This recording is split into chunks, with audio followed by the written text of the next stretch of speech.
श्री कृष्ण गोविंद हरि मुरारी, हे नाथ नारायण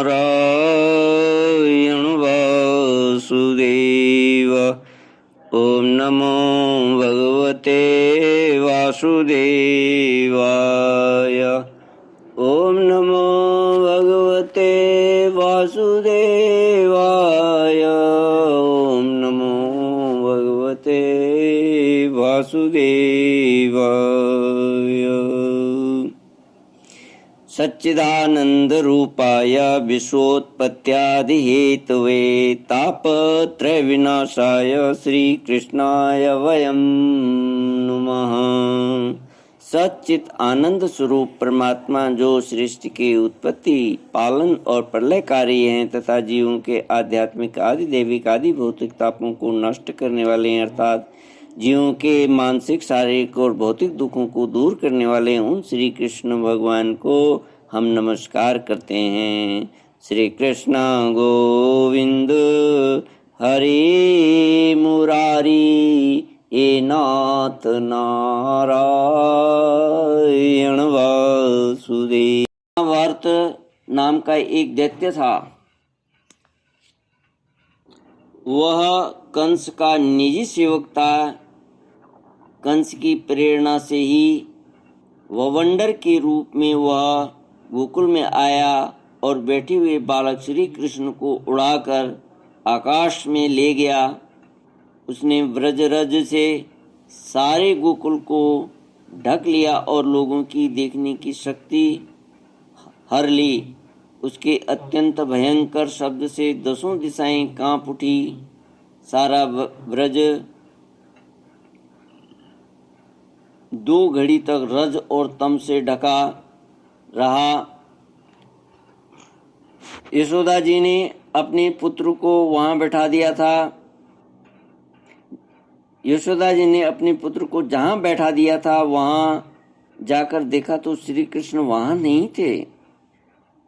उस समय तृणावर्त ने ववंडर रूप से इतनी बालू उड़ा दी कि सभी लोग अत्यंत विद्विग्न और बेसुध हो गए। उन्हें अपना पराया कुछ भी नहीं सूझ रहा था। उस जोर की आंधी और धूल की वर्षा में अपने पुत्र का पता न पाकर यशोदा जी को बड़ा शोक हुआ। वे अपनी पुत्र की याद करके बहुत ही दीन हो गईं और बछड़े के मर जाने पर गाय की जो दशा हो जाती है वही दशा उनकी हो गई। वे पृथ्वी पर गिर पड़ी। बवंडर के शांत होने पर जब धूल की वर्षा का वेग कम हो गया तब यशोदा जी के रोने का शब्द सुनकर दूसरी गोपियां वहां दौड़ आईं। नंद नंदन श्याम सुंदर श्री कृष्ण को न देखकर उनके हृदय में भी बड़ा संताप हुआ। आंखों से आंसू की धारा बहने लगी। वे फूट फूट कर रोने लगी। श्री कृष्ण गोविंद हरि मुरारी, हे नाथ नारायण वासुदेव।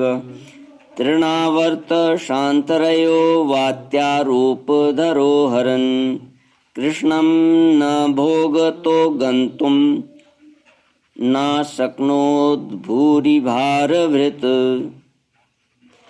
इधर तृणावर्त बवंडर रूप से जब भगवान श्री कृष्ण को आकाश में उठा ले गया तब उनके भारी बोझ को न संभाल सकने के कारण उसका वेग शांत हो गया। वह अधिक चल न सका।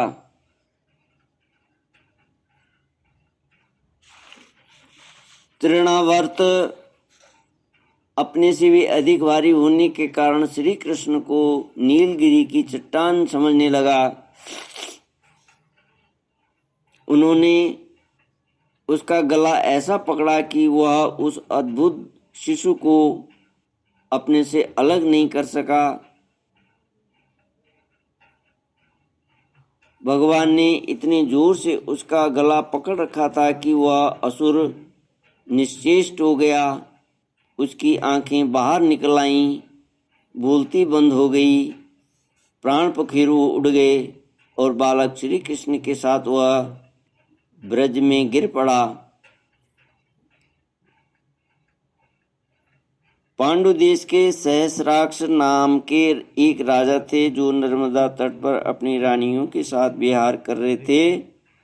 उधर से दुर्वासा ऋषि निकले, परंतु उन्होंने प्रणाम नहीं किया। ऋषि ने शाप दिया, तू राक्षस हो जा। जब वह उसके चरणों पर गिरकर गिड़गिड़ाया, तब दुर्वासा जी ने कह दिया, भगवान श्री कृष्ण के श्री विग्रह का स्पर्श करते ही तू मुक्त हो जाएगा। वही राजा तिरणावर्त होकर आया था और श्री कृष्ण का संस्पर्श प्राप्त करके मुक्त हो गया। तो वह श्री कृष्ण के साथ ब्रज में गिर पड़ा। वहाँ जो स्त्रियां इकट्ठी होकर रो रही थीं, उन्होंने देखा कि वह विकराल दैत्य आकाश से एक चट्टान पर गिर पड़ा और उसका एक एक अंग चकनाचूर हो गया। ठीक वैसे ही जैसे भगवान शंकर के बाणों से आहत हो त्रिपुरासुर गिरकर चूर चूर हो गया था। भगवान श्री कृष्ण उसके वक्षस्थल पर लटक रहे थे। यह देखकर गोपियां विस्मित हो गईं। उन्होंने झटपट वहां आकर श्री कृष्ण को गोद में ले लिया और लाकर उन्हें माता को दे दिया। बालक मृत्यु के मुख से सकुशल लौट आया। यद्यपि उसे राक्षस आकाश में उठा ले गया था, फिर भी वह बच गया। इस प्रकार बालक श्री कृष्ण को फिर पाकर यशोदा आदि गोपियों तथा नंद आदि गोपों को अत्यंत आनंद हुआ। वे कहने लगे, ओहो, यह तो बड़े आश्चर्य की बात है। देखो तो सही, यह कितनी अद्भुत घटना घट गई। यह बालक राक्षस के द्वारा मृत्यु के मुख में डाल दिया गया था, परंतु फिर जीता जागता आ गया और उस हिंसक दुष्ट को उसके पाप ही खा गए। सच है, साधु पुरुष अपनी क्षमता से ही संपूर्ण भयों से बच जाता है। हमने ऐसा कौन सा तप, भगवान की पूजा, प्याव, पौशला, कूला, बावली, बाग बगीचे आदि पूर्त, यज्ञ, दान अथवा जीवों की भलाई की थी, जिसके फल से हमारा यह बालक मरकर भी अपने स्वजनों को सुखी करने के लिए फिर लौट आया। अवश्य ही यह बड़े सौभाग्य की बात है। जब नंद बाबा ने देखा कि महावन में बहुत सी अद्भुत घटनाएं घटित हो रही हैं, तब आश्चर्यचकित होकर उन्होंने वसुदेव जी की बात का बार बार समर्थन किया। एक दिन की बात है, यशोदा जी अपने प्यारे शिशु को अपनी गोद में लेकर बड़े प्रेम से स्तनपान करा रही थीं।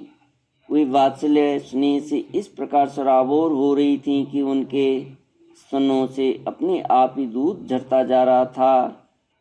जब वे प्राय दूध पी चुके और यशोदा माता उनके रुचिर मुस्कान से युक्त मुख को चूम रही थी, उसी समय श्री कृष्ण को जमाई आ गई और माता ने उनके मुख में यह देखा।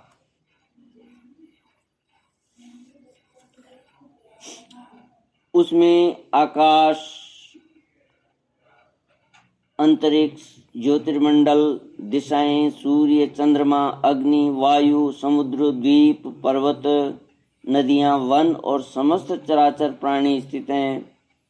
परीक्षित, अपने पुत्र के मुंह में इस प्रकार सहसा सारा जगत देखकर मृग शावक नयनी यशोदा जी का शरीर कांप उठा। उन्होंने अपनी बड़ी बड़ी आंखें मूंद बंद कर ली। वे अत्यंत आश्चर्यचकित हो गई थी। श्री कृष्ण गोविंद हरे मुरारी हे नाथ नारायण वासुदेव। इति श्रीमद्भागवते महापुराणे पारमहंस्यां संहितायां दशमस्कन्धे पूर्वार्धे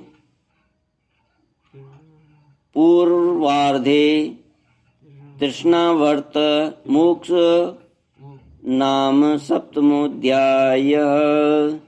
ओम पूर्णमदः पूर्णमिदं पूर्णात् पूर्णमुदच्यते पूर्णस्य पूर्णमादाय पूर्णमेवावशिष्यते। ओम शांति शांति शांति। हरि ओम श्री गुरुभ्यो नमः। श्री कृष्ण गोविंद।